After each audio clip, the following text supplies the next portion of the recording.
Morning all of you, how are you all? Today I am going to start next video of chapter 6 of class 8. तो last class में हम लोगों ने क्या पढ़ा था?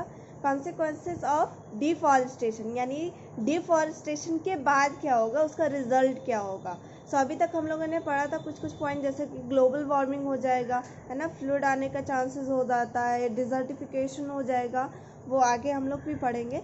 तो नेक्स्ट आपका पॉइंट था deforestation lead to increase in temperature and pollution level on earth. Pollution level कैसे बढ़ जाएगा? देखो, क्योंकि आपका ये ज़्यादातर जो पॉल्यूशन है वो कौन ऑब्जर्व कर लेता है? प्लांट. तो इसलिए क्या होगा, पॉल्यूशन लेवल बढ़ जाएगा. यहाँ तक कि जो साउंड पॉल्यूशन होता है उसको भी एब्जॉर्ब कौन करता है? प्लांट एब्जॉर्ब कर लेता है. ओके, सो ये पॉल्यूशन लेवल, अगर आप पेड़ को ही काट दोगे तो पॉल्यूशन लेवल तो ऑब्वियस सी बात है क्या होगा, बढ़ जाएगा. टेम्परेचर अभी आपने देखा क्या होगा, या इसकी वजह से ग्लोबल वार्मिंग क्या है, टेम्परेचर ही बढ़ा रहा था ना. तो ये तो ऊपर में ही डिस्कस हो गया है कि ये टेम्परेचर बढ़ा देगा.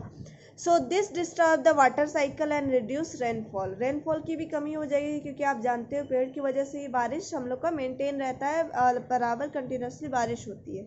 सो that outcome is the drought. फिर ये रिजल्ट में क्या होगा कि सूखा पड़ने लगे. ड्रॉट मतलब क्या होता है? सूखा. So deforestation result in soil erosion. जब क्या आपको ये पता है कि पेड़ का जो जड़ होता है वो मिट्टी को पकड़ के रखता है. अगर पेड़ ही नहीं होगा तो क्या, जब भी फ्लूड आएगा या फिर हवा तेज चलेगी तो सॉइल इरोजन होने लगेगी, यानी अपने साथ बहा के ले जाएगा मिट्टी को. सो यही तो होता है, बहा के ले जाना क्या होता है? Soil erosion. So you have already learn in class 7 that tree prevent soil erosion. आपने पढ़ा है कि ट्री, जो पेड़ बचाते हैं सॉइल इरोजन से. Root of the tree bind the soil particle together. पेड़ का जो जड़ होता है, बाइंड मतलब होता है पकड़ के रखना, जोड़ के रखना, सॉइल पार्टिकल को पकड़ के रखते हैं. So preventing them from blowing away by wind और वाटर. सो इसको बहा के ले जाने से बचाते हैं. कौन बहा के ले जाएगा? हवा और पानी. सो इस तरीके से पेड़ क्या करते हैं? रोकते हैं सॉइल इरोजन को. Soil erosion remove the top layer of the soil that contain the fertile humus. Soil erosion से क्या होता है? ऊपर का जो भुरभुरा जो मिट्टी होता है, जो कि काफ़ी उपजाऊ होता है, वो बहा के ले जाता है. अब आप क्या करोगे? ऐसा ज़मीन पे कुछ उगाने का कोशिश करोगे जहाँ का टॉप सॉइल ही नहीं है, सो वहाँ पे कुछ जल्दी ग्रो नहीं कर पाएगा. Okay, removal of top layer thus make the soil less fertile, यानी कम उपजाऊ हो जाएगा. As the lower layer of soil contain less humus, क्योंकि लोअर लेयर यानी कि सब सॉइल के पास कम ह्यूमस होता है. ठीक है, इसलिए वहाँ कम उपजाऊ होगा, जल्दी ग्रो नहीं करेगा. So if this goes on the fertile land get converted into a desert. यानी कि क्या गोज ऑन बोल रहा है कि अगर ये कंटिन्यूसली होता रहा, क्या सॉइल इरोजन होता रहा, तो आपका जो फर्टाइल लैंड है, उपजाऊ जो ज़मीन है, वो भी किस में बदल सकता है? वो डिजर्ट में बदल सकता है, यानी रेगिस्तान में बदल जाएगा. सो ये प्रोसेस एक ज़मीन से फर्टाइल यानी उपजाऊ ज़मीन से डिज़र्ट में बदल जाना ही, इस प्रोसेस को डिज़र्टिफिकेशन बोलते हैं. तो वही है, the process of conversion of fertile land into desert is called desertification. So as a result of deforestation, groundwater level also get lowered. यानी कि अगर आपने पेड़ों को काट दिया, जंगलों को काट दिया, तो अंडरग्राउंड जो वाटर है, जो आप हैंडपम्प से निकालते हो जो पानी, वो क्या अंडरग्राउंड वाटर ही है ना, उसका लेवल क्या होगा? नीचे चला जाएगा. क्यों? क्योंकि जो पेड़ होता है वो हेल्प करता है पानी को नीचे जाने में. कहाँ? अंडरग्राउंड जाने में. The capacity of soil to hold water is reduce. Soil का जो कैपेसिटी यानी क्षमता है कि जितना पानी वो होल्ड करके रख सकता है, सोख के रख सकता है, वो भी कम हो जाएगा. The movement of water from the soil surface onto the ground slow down. So पानी जो सरफेस से नीचे जाता है, ज़मीन के नीचे जाता है, जो अंडरग्राउंड वाटर के तौर पे इकट्ठा हो जाता है वहाँ पे, वो भी क्या होगा? उसका प्रोसेस स्लो हो जाएगा. ठीक है, तो in the absence of trees their root system water is not able to seep into the soil. यानी कि अगर पेड़ नहीं होगा तो उसका जो रूट है वो पानी को वो नीचे अंडरग्राउंड तक पहुंचाने में हेल्प नहीं कर पाएगा. इसलिए अच्छे से वो सीप मतलब क्या होता है? रिसना, यानी पानी सरफेस से रिस के कहाँ चला जाएगा? अंडरग्राउंड में. Okay, as a result in rainy season water just flow over the soil bringing about floods. तो पानी नीचे ही नहीं जा रहा है। रेनी सीजन में क्या हो रहा है, पानी सिर्फ ज़मीन के ऊपर ही रह रहा है। इससे क्या होगा, बाढ़ आ जाएगी, पानी नीचे। लेकिन अगर आप अंडरग्राउंड वाटर देखोगे तो अंडरग्राउंड वाटर में पानी की कमी है। और देखो ज़मीन के ऊपर क्या है, पानी ही पानी है रेनी सीजन के टाइम में, क्योंकि पानी ज़मीन के नीचे नहीं जा रहा। क्यों नहीं जा रहा है, क्योंकि पेड़ उसको मदद करता है ज़मीन के नीचे जाने में। ठीक है, अब क्या है, आपने पेड़ को ही काट दिया तो ऐसा नहीं हो रहा। The above mentioned consequences of deforestation affect the population of organisms found in that area and the types of crop grown there। यानी कि इससे क्या होगा, जितने भी रिजल्ट आपको दिख रहा है डिफॉरेस्टेशन से, सो आपको क्या लगता है कि वहाँ पे कोई जो ऑर्गेनिज्म जो रह रहा है उसके ऊपर कोई असर नहीं पड़ेगा? बिल्कुल पड़ेगा। सूखा का असर पड़ेगा, फ्लड का असर पड़ेगा, पॉल्यूशन का असर पड़ेगा, टेम्परेचर बढ़ रहा है उसका भी असर पड़ेगा।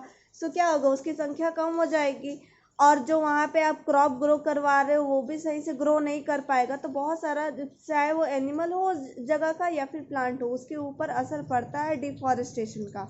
ओके, तो नेक्स्ट टॉपिक है आपका recycling of paper and reforestation as step to reduce deforestation. यानी कि आप पेपर का रिसाइकलिंग कीजिए, या फिर और दूसरा क्या है, रीफॉरेस्टेशन। या रीफॉरेस्टेशन का मतलब होता है जंगल को दोबारा ग्रो करवाना, उसको क्या बोलते हैं, रीफॉरेस्टेशन। तो ये क्या है, स्टेप है, तरीका है, क्या, रिड्यूस डिफॉरेस्टेशन, यानी कम करने का। किसको, डिफॉरेस्टेशन, जंगलों की कटाई को रोक दोगे, रोक के आप क्या करोगे, उसको दोबारा जंगल ग्रो करवाओगे, तो वो रिफॉरेस्टेशन। पेपर किससे बनता है, पेड़ से ही बनता है। सो आप पेपर का रिसाइकलिंग करोगे तो ऑब्वियस सी बात है आपको कम पेड़ काटने की ज़रूरत पड़ेगी। तो वो एक तरीका हो गया, कैसे, आपका कम करने का डिफॉरेस्टेशन को। रिसाइकलिंग ऑफ पेपर, पहले आपका paper is made of pulp of tree से ही बना है।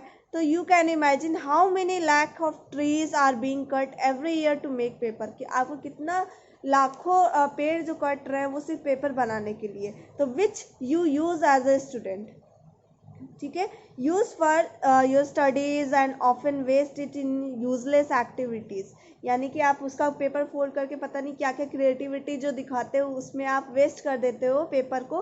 तो उसी की बात कर रहा है ये। As you have already read in class 6, let us recall the various way in which paper can be saved. तो उसको तरीका आपको देखना है कि कैसे आप पेपर बचा सकते हैं। क्यों बचाना क्यों ज़रूरी है, क्योंकि आप पेपर बचा रहे हो इसका मतलब आप अल्टीमेटली पेड़ बचा रहे हो। ठीक है, सो पहला तरीका क्या है, right on both side of the paper. आप पूरा जो जितना भी जगह है पेपर का उसका पूरा यूज़ कीजिए, दोनों साइड लिखिए पेपर के। अवॉइड वेस्टेज ऑफ पेपर, उसका क्रिएटिविटी मत दिखाइए उसके ऊपर उतना। सो वेस्टेज नहीं कीजिए। रिसाइकलिंग ऑफ पेपर, यानी कि आप पेपर को रिसाइकल कर दीजिए, वो बहुत आसान तरीका है पेपर रिसाइकल करने का। Paper can B recycle 5 to 7 time for use. तो आप देख सकते हो कितना अच्छा है, 5 to 7 टाइम रिसाइकल कर सकते हो उसको। तो recycling helps to save energy and water needed to manufacture paper. So ये क्या कर रहा है, रिसाइकलिंग से एनर्जी भी बच रहा है और पानी भी बच रहा है जो आपको पेपर बनाने में खर्च हो रहा है, ऊपर से पेड़ भी बच रहा है। So moreover the use of harmful chemicals in making paper is also reduce. So इससे क्या होगा, आपका केमिकल भी कम यूज होगा, ठीक है, पेपर बनाने के लिए, क्योंकि आप रिसाइकलिंग कर रहे हो ना, इसलिए। नेक्स्ट है आपका क्या, रिफॉरेस्टेशन। सो रिफॉरेस्टेशन है planting of new trees where forest have been destroyed is called reforestation. यानी नया पेड़ लगाओगे जहाँ पे पेड़ पहले, जहाँ पे जंगल था लेकिन आपने क्या किया, काट दिया, और उसी जगह पे अगर आप दोबारा जंगल को ग्रो करवा रहे हो तो वो क्या हो गया, रिफॉरेस्टेशन। ठीक है, if the destroyed forest area is left undisturb natural deforestation take place. यानी कि अगर आप उसको काफ़ी समय तक के लिए छोड़ देते हो जहाँ आपने पहले जंगल काटा था, तो वहाँ अपने आप ही ग्रो हो जाएगा पेड़, तो उसको नेचुरल तरीके से होगा, नेचुरल रिफॉरेस्टेशन होगा। तो in natural reforestation there is no role of human being, यानी कि हम लोग का कोई रोल नहीं है, वो अपने आप, पेड़ तो अपने आप ही ग्रो कर जाता है कुछ टाइम के बाद, तो वो नेचुरल रिफॉरेस्टेशन हो गया। So in India the following act deal with the conservation of forest. Conservation मतलब बचाना, किसको, जंगलों को बचाना। ठीक है। तो कुछ एक्ट है, जैसे फॉरेस्ट कंजर्वेशन एक्ट आया था 1980 में, वाइल्ड लाइफ प्रोटेक्शन एक्ट आया था 1972 में। तो the two main aims of these act, दो मेन उद्देश्य क्या था इन सब एक्ट का, to preserve and conserve forest, यानी कि जंगलों को बचाना, उसको सुरक्षा प्रदान करना, to met the basic needs of people living in or near the forest.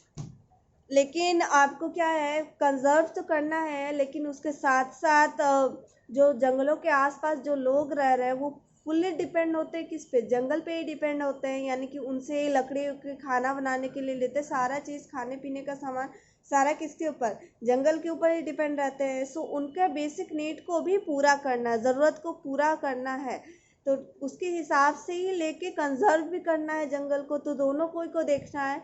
सो हम लोग का मेन उद्देश्य लेकिन कंजर्व करना ही है। So although the government is making effort to save the forest, हमारी गवर्नमेंट यानी सरकार क्या कर रही है, एफर्ट लगा रही है, कोशिश कर रही है कि हमारे जंगल बच सके। Yet deforestation goes on illegally, लेकिन फिर भी डिफॉरेस्टेशन यानी जंगलों की कटाई हो रही है इलीगली, यानी कि बिना सरकार ने परमिशन नहीं दिया, फिर भी इलीगल तरीके से वहाँ पे जंगल कट रहे हैं। It is our duty to help the government to save our forest wealth, यानी कि ये हमारी भी ड्यूटी बनती है कि हम लोग गवर्नमेंट की हेल्प करें ताकि हमारा जंगल जो है वो बच सके। ठीक है, तो नेक्स्ट आपको यहाँ एक देखना है एपिडेमिक वन महोत्सव, एक प्रोग्राम है ऑफ प्लांटिंग सैपलिंग यानी पौधा लगाने का, ऑफ डिफरेंट स्पीसीज, अलग अलग प्रजाति के पेड़ का। सो lakhs of sapling are planted in the involvement of forest department throughout the country in the first week of July every year, यानी जुलाई के पहले हफ्ते में बहुत सारे पेड़ लगाए जाते हैं, इसको बोला जाता है वन महोत्सव। ठीक है, तो इसमें पेड़ लगाए जाते हैं बहुत सारे।